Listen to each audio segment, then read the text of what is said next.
Hi friends, আসসালামু আলাইকুম। আজ আপনাদের সামনে আরও একটি স্পেশাল ভিডিও নিয়ে উপস্থিত হলাম। আজকে আমি দেখাবো কিভাবে এই ধরনের স্পেশাল ও স্টাইলিশ লোগো ডিজাইন করবেন। তো বন্ধুরা, এই ডিজাইনটি করার জন্য ভিডিওটি আপনাদের জন্য খুবই উপকারী হবে। ভিডিওটি মনোযোগ সহকারে দেখতে থাকুন। তো চলো ভিডিওটি শুরু করা যাক। ডিজাইনটি করার জন্য সর্বপ্রথমে আমরা পিক্সেল ল্যাব অ্যাপ ওপেন করব। তারপর এইরকম একটা ইন্টারফেস চলে আসবে। তারপর আমরা টেক্সট অপশনটি সিলেক্ট করে ডিলিট করে দেব। তারপর শেপ অপশানে যাওয়ার পরে এই শেপটা নেব, এটা কালার ইনেবল করে দেব। ইনেবল করে কালারটা ব্ল্যাক সিলেক্ট করে নেব। তারপর এটাকে কপি করব। কপি করে এইটার কালার হোয়াইট করে নেব, একটু ছোট করে এভাবে অ্যাডজাস্ট করে বসিয়ে নেব। তারপর আরও একটি শেপ অ্যাড করব। শেপ অ্যাড করে এভাবে বসিয়ে নেব, এটা কালার ব্ল্যাক করে নেব। তারপর আরও একটি শেপ অ্যাড করব। শেপে এরো বাটনে ক্লিক করে এই শেপটা সিলেক্ট করব। সিলেক্ট করে টিক মার্ক করে দেব। তারপর এটাকে এভাবে ঘুরিয়ে নেব।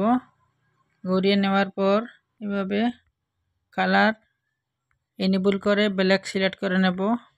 তারপর এভাবে অ্যাডজাস্ট করে বসিয়ে নেব। বসানোর পর এই শেপটাকে কপি করব। কপি করে এইটার কালার হোয়াইট করে নেব। হোয়াইট করার পর এটাকে একটু ছোটো করে এভাবে বসিয়ে নেব। তারপর আরও একটি শেপ অ্যাড করব। অ্যাড করে এটা কালার হোয়াইট রাখবো, এইভাবে বসিয়ে নেব।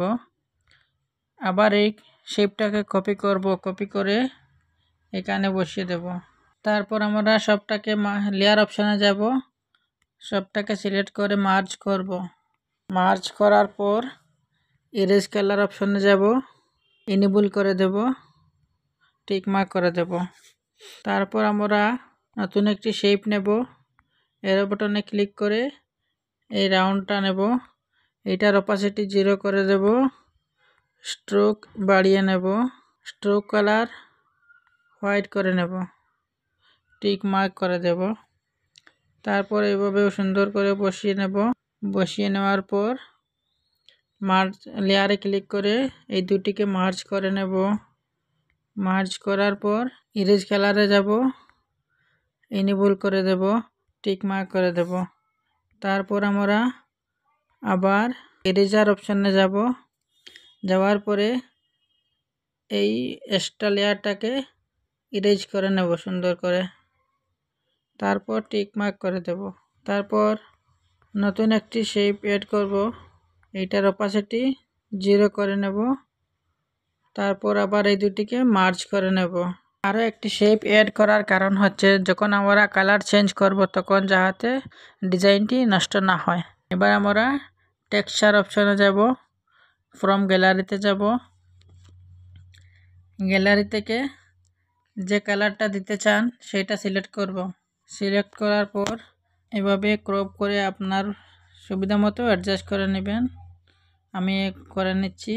তারপর টিক মার্ক করে নেব, কালার চেঞ্জ হয়ে যাবে। তারপর আমরা এটাকে সেভ করে নেব। তো সেভ করার জন্য শেয়ার অপশানে যাব।